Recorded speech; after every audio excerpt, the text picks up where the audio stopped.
President Bola Ahmed TINUBU yesterday, the 4th of August 2024, has decided to have a conversation with the Nigerian people as regards to the End Bad Governance protest. And there are quite a number of things that he said. Well, then let's quickly have a view of some of the things that Mr. President said as his address speech to Nigerians. Let's have this conversation.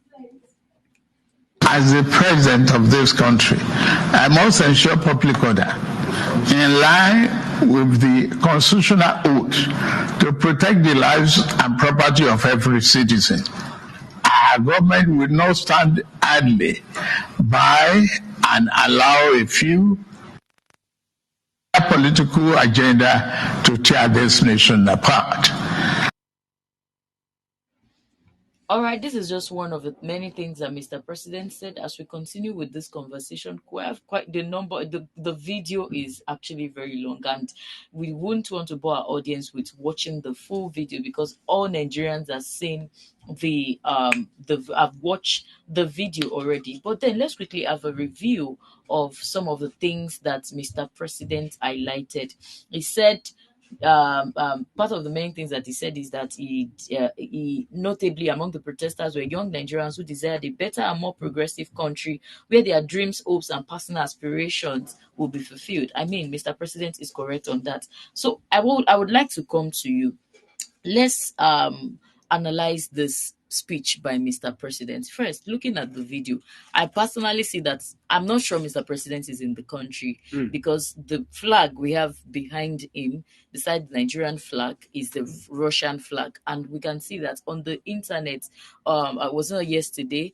There was a scene of some people in Kano, also in the northern states, who were also holding this flag, calling on the Russian government to intervene in what is currently ongoing in Nigeria, because according to them, this administration is talking about anarchy. But if those people do not intervene in what is currently happening in Nigeria, there's tendency that this state will dilapidate as a whole. So what are your thoughts concerning what Mr. President has said from the video that we just watched? He said he is responsible as a Nigerian, as a number one citizen of Nigeria, to ensure the safety of the lives and property of people. Now, how can you relate that with what we saw on the day 1 down to day 5 of the protest? How would you relate that? How does that sound to you? Nigeria, you see, the thing is, our leaders always come out to say the opposite of what we are witnessing, what we are experiencing. You know, talking about some people, he's accusing, or he's trying to say that some people are behind the protest. And I began to ask myself, who is behind anti-protest group? Who is behind the people that are coming out to say that there should be no protest? Now, he's talking about protection of life and properties. And just like you asked, we saw what played out on the very first day of this protest. You know, protesters never go violent until there is an ignition. And now, considering what is playing out in the northern part of the country, who are these people receiving instruction from? We see peaceful protesters being fired tear gas by the police. We see, and this is contrary to the promise that was made before the protest. The promise made was that the policemen will be there to ensure the safety of the protesters. And on day 1, without any act of violence from the protesters, we saw tear gas being fired at these protesters. Now, is that constitutional? You see, like I said earlier, we see under this administration, something contrary. The leader saying something contrary to what is, what is being experienced by the people. He cannot come out and say that he has fulfilled that. If he's, just thank God he said this, it is a constitutional oath. He cannot come out and say that oath has been fulfilled under his 1 year and some months in office, because we've seen, as a matter of fact, a lot of lives have gone down as a result of this protest. And these people are coming out constitutionally to air their view. Now, we've seen as a result of lack of security measures, which is, tied to the constitutional oath he's talking about. We've seen that it's as a result of insecurity that farming production has reduced in the country, and he has not done anything to address that. We have seen that as a result of, it is part of the constitutional oath is to protect the interests of the citizens. And these people are coming out to cry out that their interest is not being protected, that their welfareism is not being managed. They can no longer feed themselves. A country where the people's voice are no longer being heard. And he's talking about constitutional oaths. I don't know, Mr. President. I said earlier that it would have been better if he had not addressed the nation, because he came to worsen the situation by all he said yesterday. He came to worsen the situation. He came to anger the people more by all the things he mentioned yesterday, because they are not tarrying with what the people are saying, and they are not tarrying with what the people are experiencing. All right. He also is further said his vision for Nigeria is one of a just and prosperous.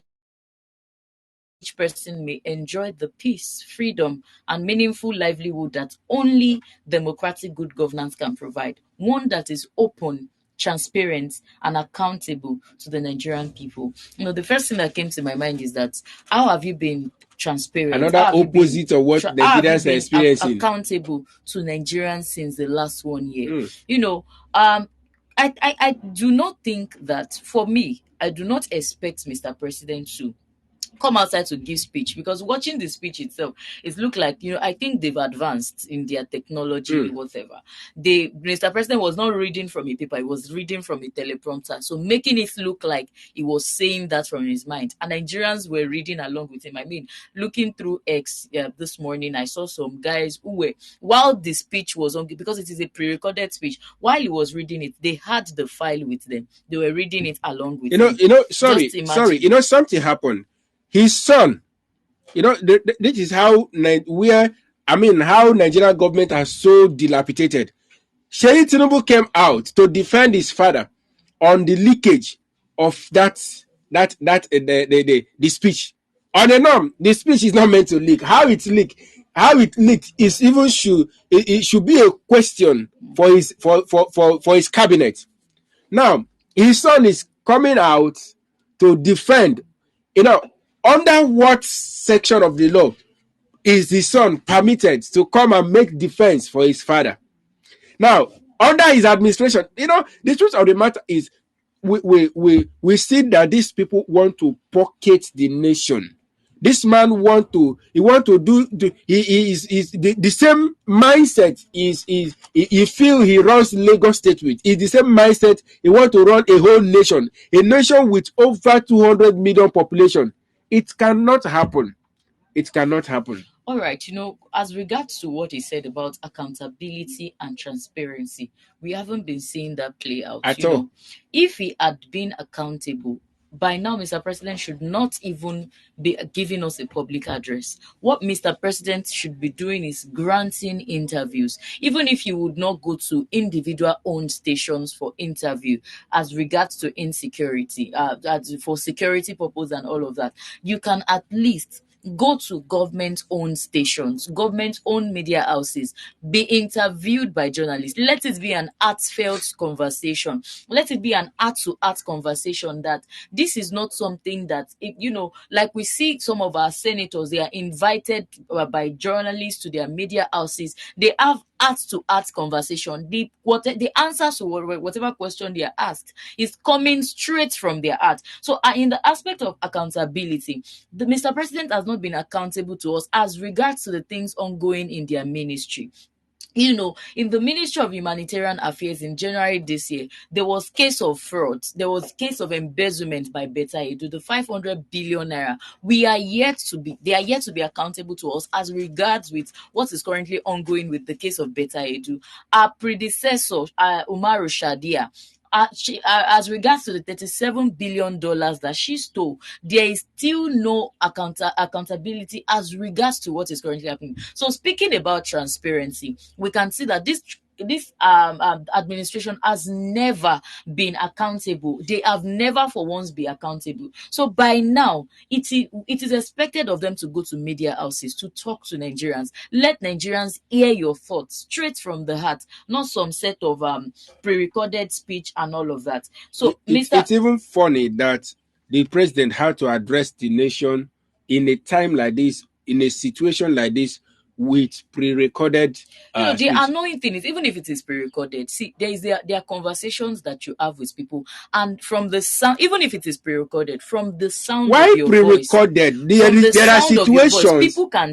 people can tell that you are empathetic. People You know, can feel their pains in your the truth voice. is that all that was read, should I mentioned the should I say that the whoever wrote those speech, whoever wrote that speech, never, of course we know you cannot ask somebody like Bayo Ononuga to write a speech for Mr. President and he will include the agendas. They actually have a PR team who does that for And them. it's so bad that in all that was written, none of the agendas were being treated. And he's talking about dialogue. What guarantee do the people have that if they should come into dialogue with you, you are going to address the issue? If you could not address the issue, why they discussing, they are talking to the people generally on the day 4 of a protest, and you have seen how destructive it has become in some parts of the country. You have seen that as a result of this protest, so many has been arrested, so many has been killed, so many things have been damaged, and you are coming out, you are not seeing all those things. Those things are not worth talking about, and you're talking about dialogue. I said something that this administration, all they do is say something that contradicts what the people are experiencing. If that speech was coming from the mind, of course, the situation, for example, now, even if you call a little child to talk about what is happening now, without being told what to say, that child should be able, by the reason of the reality of the country, should be able to say something. Now, it's so bad that even Mr. President, at a point like this, we have to wait for the written speech of anybody to be able to address the visible situation in the country. It shows that he does not. Does it mean he's not hearing or he's not seeing what the people are saying? It's so bad. All right, you see, there are quite a number of other things, but I believe Nigerians have read it, and Nigerians, like you said, they've concluded that this is too long to address what we want, and people are out on the streets now, opposed to what Mr. President called for. He said, I hereby tell Nigerians to put an end to this protest. Maybe he thought he was talking to NLC. He made a command. Now, let's move this conversation to what the people are saying right now. The number one citizen has come out to say that put a stop to this and let's have dialogue. And the people are still on the streets. Now, what are your expectations for the number of people that will still come out after now? Like earlier, we took a story on, so we were beckoning on Nigerians to stock their houses with food because the nationwide protest will still continue. So what are your expectations concerning people showing up for that protest? And what are your expectations from the Nigerian government as regards to what they will do if people still storm the streets after what Mr. President had said?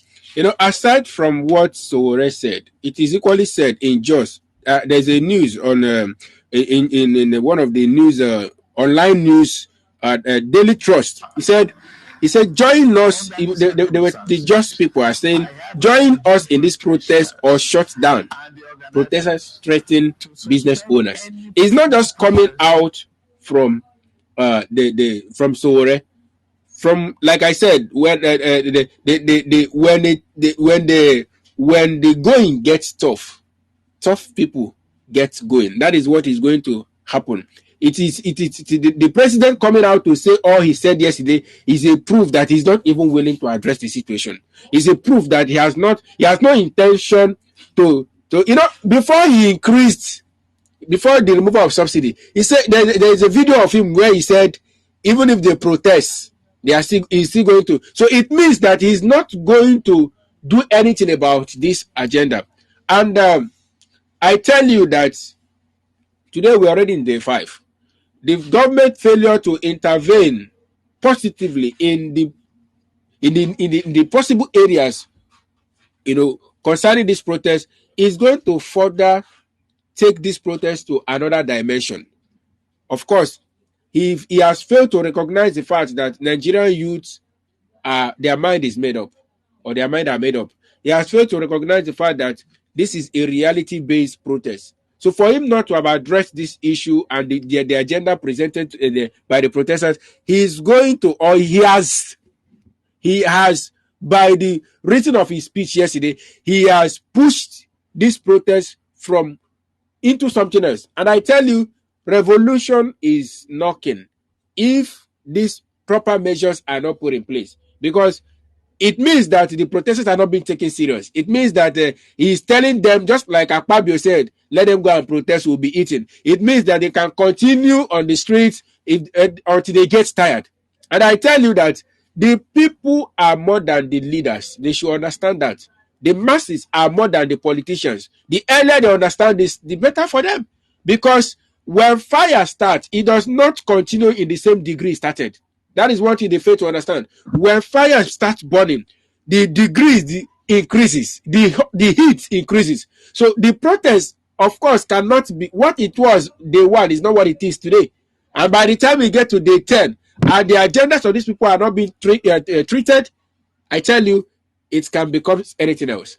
All right. So we really cannot draw conclusion to if a lot of people will still turn up. We've seen people gathering already in Ojota who are out already. They are still airing their voices. They are still expressing their grievance as regards to what this administration has been doing so far and all of that. And we also hope that a lot of people will still join them, because what I'm seeing here is that this administration say that they are listening administration, but they haven't really been listening to people. Nigerians are still lamenting. I mean, as that on Saturday, there was a video of a woman who said she cannot even afford to send her daughter to school, to a public school, because the public schools are requesting for 20,000 naira for a registration fee and all of that. And the woman was lamenting that the little money she make out of her Hawkins, she just used it to feed her children, and she's looking so haggard despite the amount of money that she's earning. So we can see that all of the agenda, even Mr. President himself had said